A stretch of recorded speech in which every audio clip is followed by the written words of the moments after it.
Hey folks, how you guys doing? Hope you're all having a great day today. It's Tuesday when I'm recording this. No, I'm sorry. Hope you're all having a great Tuesday. It's Monday when I'm recording this. I've got no shop time scheduled for today, but I did run out here really quick to make this video because my daughter is taking a nap. I am on daddy duty all day today. This is my little buddy right now while my other buddy takes a nap.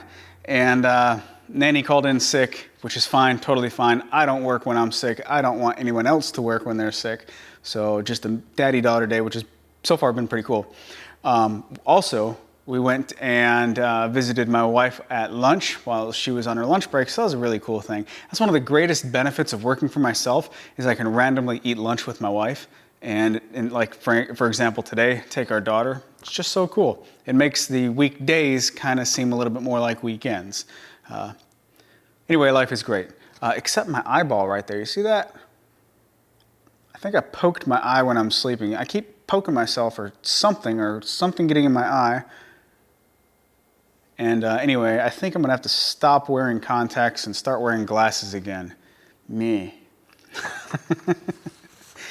Anyway, I've got a list of stuff to talk about like normal. So first up on my list, thank you for watching this on my website. If you are watching this on my website, and if you want to support what I do without spending a dime, simply watch my stuff or consume my content, of course, if you like it, on my website rather than simply on YouTube. It helps out a tremendous amount.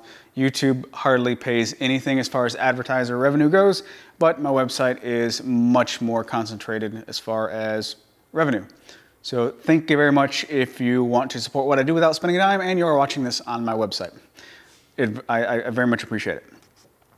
Next up, we're having a little giveaway. I say we because I've been doing some work with Bits and Bits company, router bit company. So they make CNC bits as well as their own router bits, and they make their bits. They're also a distributor of white side router bits, really good, nice, high quality stuff.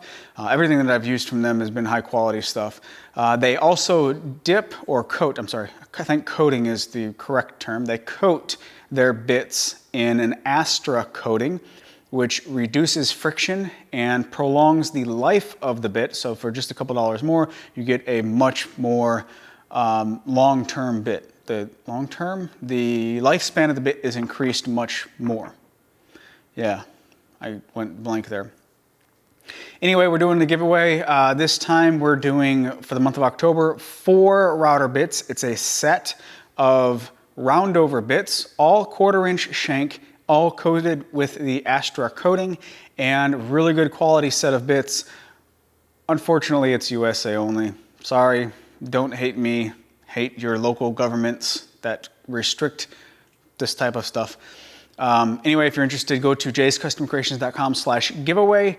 No purchase necessary. Enter the giveaway and good luck. I'll use probably a random number generator like I did last time to guess or to pick a number in the CSV file to determine the winner. I'll do that at the end of this month. And also, no purchase necessary. That's not going to increase or decrease your odds whether you do or do not purchase through them. But if you're in the market for some CNC or regular router bits, then go to Bits and Bits Company, check them out. I'll have a link in the description and use the code JBates15 to get 15% off. So there's a little giveaway and a coupon code for you.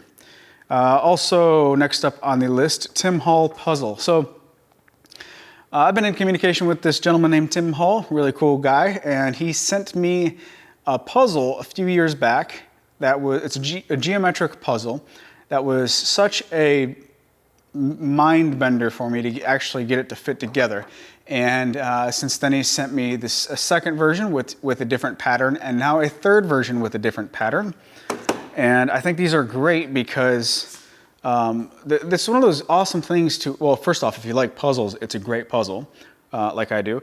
If you don't care about puzzles, whatever, it's great to have on your coffee table because anybody who comes over, I guarantee it, is going to look at it, pick it up, and start messing with it. These are such good conversation pieces. So let me briefly walk you through this one. This is, as you can see, a 3-sided puzzle. It's hard to show vertically on camera. I should really put this on a table to show you guys for real.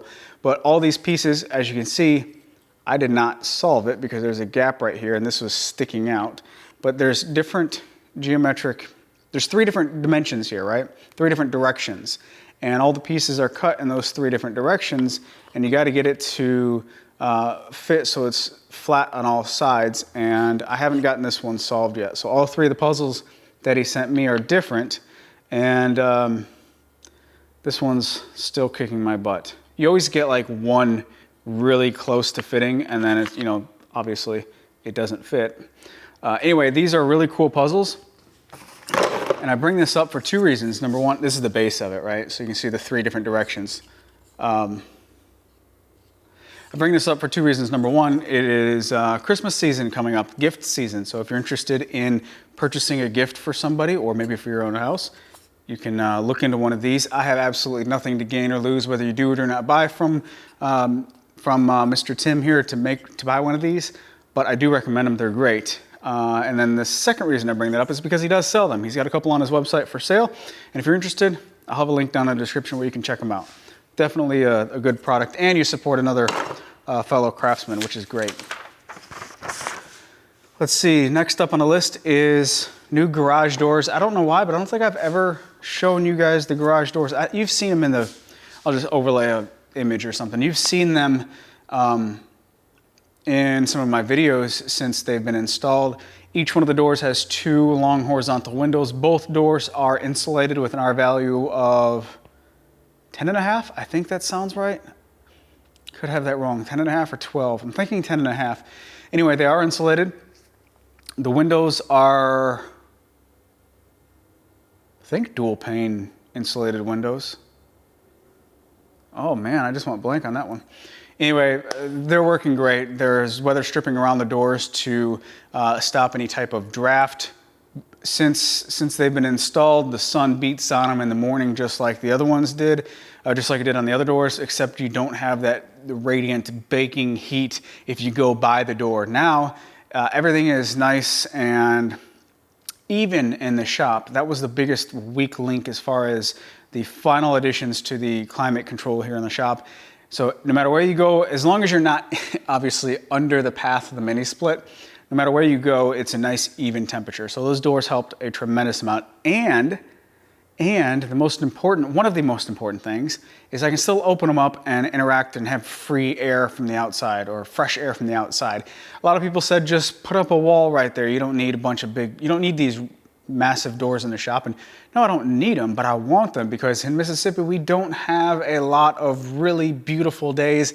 And when we do, you bet your butt that door is open and I'm getting some fresh air in. I like a nice breeze coming through the shop.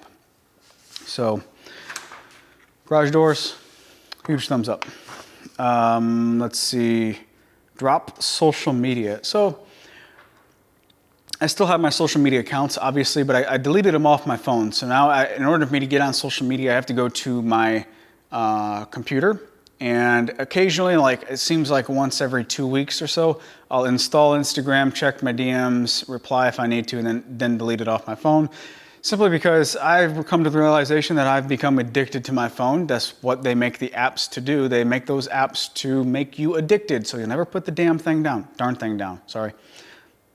And I just became addicted to my phone. It sucks when you realize that you've spent way too much time looking down at a device rather than looking around you. Not only that, but my time management is beginning to suffer, and that's because of my phone. So anyway, over the past month or so, I've deleted most all of the apps on my phone. So now it's just basically a phone, a camera, calculator, and email. It's basically all I have on my phone now, it seems like, other than like normal other productive apps or like useful apps, not time suck apps, you know what I'm saying? Anyway, if you haven't dropped social media yet, I encourage you to do so. Dropping social media will make you more social, as I'm sure many of you guys out there know. You know, continue to follow the creators that you like to follow, but follow them on their own platforms, on their own websites, and just, you know, YouTube or whatever. Anyway, limit social media. I know we enjoy seeing what everyone's up to, but nowadays social media has just gotten to where it's so watered down. Everyone's posting stuff simply to post stuff. simply because Facebook and Instagram, their algorithms, the way that they promote content, it forces people to be current and now type stuff, which they're favoring quantity over quality, and it just really sucks. It waters down everybody's content. So there's that little rant, I guess. And several people asked, oh, I published a video for these filters up there and I made a mistake. In the video, I said that with the filters on, adding more restriction to the airflow should increase the amps because the fan has to work harder. I don't know why, that was completely backwards. If you increase the restriction, you are decreasing the airflow. If you decrease the airflow, then the motor doesn't need as much electricity to spin, right? It's gonna draw less amps. I had it completely backwards. I don't know why it was stuck in my head that way. I saw a video from Matthias Wandel, woodgears.ca, a few years back, testing 45-degree elbows versus 90-degree elbows as far as air restriction, and he showed with he measured watts, if I'm not mistaken. Anyway, he measured it, and yes, I completely had it backwards. I don't know why. So with that said, a lot of people also brought up the point of, well, yes, I did not get any difference in the reading with or without the filters in the video, but I probably will once these filters get a little bit dirty. So in about a month or so, I'm gonna make another video to correct myself as far as having it backwards, but also to test it with a couple months of use on these filters without me, messing with anything, and see if it changes at that point.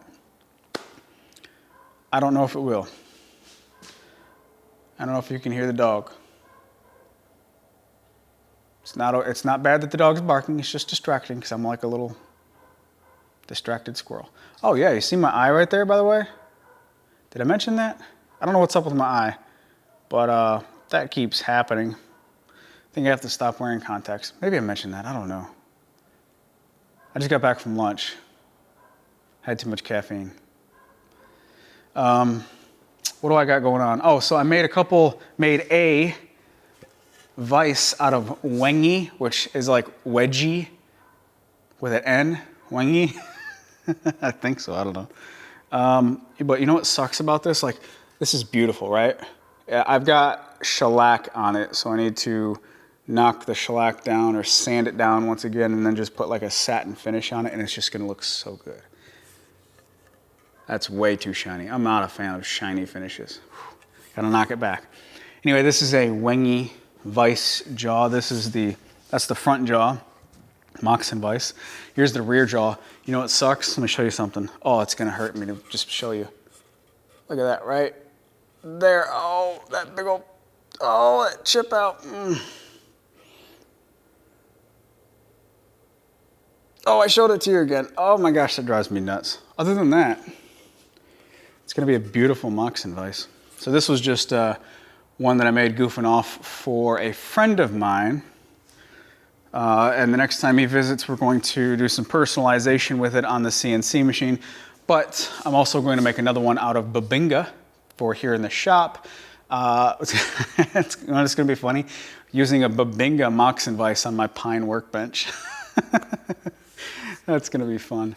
What else do I got going on? Oh, I'm making plans for this Panto router to make a cart, an all-inclusive cart, and I'm having a couple hiccups. I can never do this right. I'm having a couple of hiccups because I want to add, basically, I want to have dust collection and all that worked into the cart. A little bit different than the way Marius Hornberger, I think I probably butchered the name, I'm sorry. A little bit different than the one he made a few years back. What else do I have going on? I think that's it. Oh, if you look at wengi the wrong way, you're gonna get a splinter. I've determined that after making this vise. That is some splintery wood, holy moly. I feel like I'm just trying to fill time now. So you guys take care, have a great day, and I will talk to you in the next video.